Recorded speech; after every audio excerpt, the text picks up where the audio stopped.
This series have been devoted to great artists, Wang Meng, Huang Wang, or artists who might deserve more attention, Cheng Fa, for instance, Xiaomi, or perhaps groups of artists, the orthodox masters of the late Ming and early Qing, or the artists who produced the Sogenga kinds of paintings that mostly made up the Hikoan album. In doing this, I've followed the standard practice. Those of us who write and talk about European painting usually devote most of their space to the great masters or to the modern masters at length until well into the 20th century. And the same has been true of most writing and publishing about Chinese painting. And now for something completely different. That's an old Monty Python line. I was never a great fan of theirs, but some of their lines have found their way into the language, and that's one of them. If I were to assign readings for this course, they would begin with my own recent book titled Pictures for Use and Pleasure, since that's all about just the kind of paintings that I'll be showing and talking about in this lecture. Pictures for Use and Pleasure, vernacular painting in High Qing China.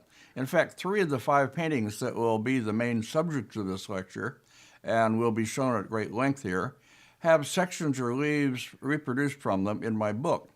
But in these lectures, I have lots of time and lots of images, and I can show them completely, or at least more completely than I could possibly do in a book. The next images, please. Early on in my book, I reproduced these 2 paintings, both Handscrolls, as examples of what the book will be about, the picture at right, and at left, what it would not be about, the Handscroll painted in 1625 by the late Ming scholar official Li Erhua. He was one of those I talked about in the 4th lecture in this series, the one on the Orthodox masters and Xiaomi. Li Erhua was one of those who were swept away by the new mode of landscape introduced and practiced by Dongqi Chang and his followers as the proper way for the scholar-artist to paint. His painting is all about brushwork and high-minded restraint, and is nothing much as a picture, I think at least. I quote in my book the praise that is lavished on it in a recent exhibition, and I'll quote that later. The other Handscroll is one we found in the study collection of the Central Academy of Fine Arts, with a false attribution to Chu Ying, and reproduced and exhibited for just about the first time. It depicts a New Year's celebration in the courtyard of a gentry household, with the elders looking on from the doorway. Next. And the children playing all kinds of games in the courtyard. I remark in writing about it that, apart from its artistic interest, it would provide a lot of visual information about New Year's celebrations and other things. But any traditional Chinese connoisseur would glance at it and roll it up quickly, saying, Suzhou Pian, or Qiu Yang fake. My argument in my book and in this lecture is that the so-called academic kinds of painting, if we really look at them, instead of putting them away as low-class and trivial, often turn out to have a lot to offer. Next, please. Next in my book, I reproduce these 2 paintings and discuss them and their artists at some length. The landscape is by Wang Shimin, whom I talked about before as the oldest of the so-called 4 Wangs, central figures in the Orthodox school of late Ming to early Qing landscape. The other picture, a picture of Emperor Minghuang secretly watching his future consort Yang Guifei bathing, is in the Fuji Yurinkan in Kyoto. It's catalogued there as anonymous Ming, but I attribute it by style to Wang Shimin's contemporary and friend Gu Jianlong, a painter of the other kind. Wang Shimin belonged to a prominent family and had the right training to be a literatus. Gu Jianlong was a prolific and versatile professional master. He can write as well as Wang. His is the inscription in the upper left of Wang's painting, inscribed there after Wang's death. But no one would have asked him for an orthodox-style landscape, although he could have painted one easily, with brushwork probably better than Wang's. Next, please. I reproduced there also one leaf from a 46-leaf album of funbun, or copy sketches, by Gu Jianlong. Professional artists, when they had the chance to see old paintings, would make copy sketches of details from them, with notes on color and so on, for them so they could use them in future paintings of similar subjects. Larry Sickman was smart enough, here as always he's ahead of his time, to buy one of these albums for the Nelson Gallery. It's number 254 in the 8 Dynasties catalog. Comparing leaves in it with Gu's finished paintings, we can see how he used it in painting the clothing and hair ornaments and other things for court ladies, among many other kinds of subjects. Gu Jianlong reportedly had a great many such albums accumulated over the years. Wang Shimin writes, as I quote him there, about seeing them in Gu's studio, piled as high as himself. Some of the leaves can be matched up with extant paintings. I reproduced one such leaf in its original in my painter's practice book as an example. The copies after landscape paintings make it clear that, as I say, Gu Jianlong could certainly have painted high-level Orthodox-style landscapes if anyone had asked him to, but nobody did. The literati painting argument about how the artist's high cultural refinement and so forth is revealed in his brushwork is, like their other arguments, a matter of self-praise, and it isn't one that we need continue to accept and teach as truth. Next. Nothing much that we have from the early literati masters, here are 2 familiar works ascribed to Su Dongpo and Mi Fu, bears out this claim of deep differences in level of cultural refinement being the basis for differences between the ways the amateurs and the professionals paint. There are indeed correlations between the artist's social economic position and the way he paints, but these are based on the expectations set up for artists in Chinese society. The artists respond to these expectations in what they produce. Next. If this were a proper university course, I would, as I say, assign readings, translations from the literature of the time, concerning this distinction. The rare case of the highly educated professional master, as Chen Hongshou was, allowed him to write a short defense of his own situation, his essay on painting, composed in 1652, that denounces artists of his time who, quote, master a few phrases borrowed from old writings, as he puts it, to pass the exams and become officials, whereupon they, quote, begin to wave the brush and do paintings, but their brushwork and ink control, he continues, aren't equal to the demands they place on them, and also in terms of verisimilitude, their paintings, alas, don't bear comparison with their subjects. End quote. In other words, they can't really paint things the way they look. A dangerous claim for an artist of Chen's time to make, but Chen Hongshou was never a painter who avoided the dangerous. You'll find excerpts from his essay in my Xie article, and also at the end of my Distant Mountains book. Also in the collective volume edited by Zhu Li, titled Artists and Patrons, next please. In my introductory essay, I quote an interesting piece of writing probably by the Nanjing landscapist Gong Xian, making this distinction between tu and hua, that is, pictures and paintings.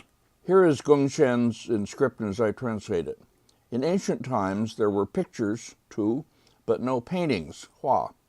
Pictures depict objects, portray people, or transcribe events. As for paintings, the same isn't necessarily true of them. To do a painting, one uses a good brush and antique ink and executes it on a piece of old paper.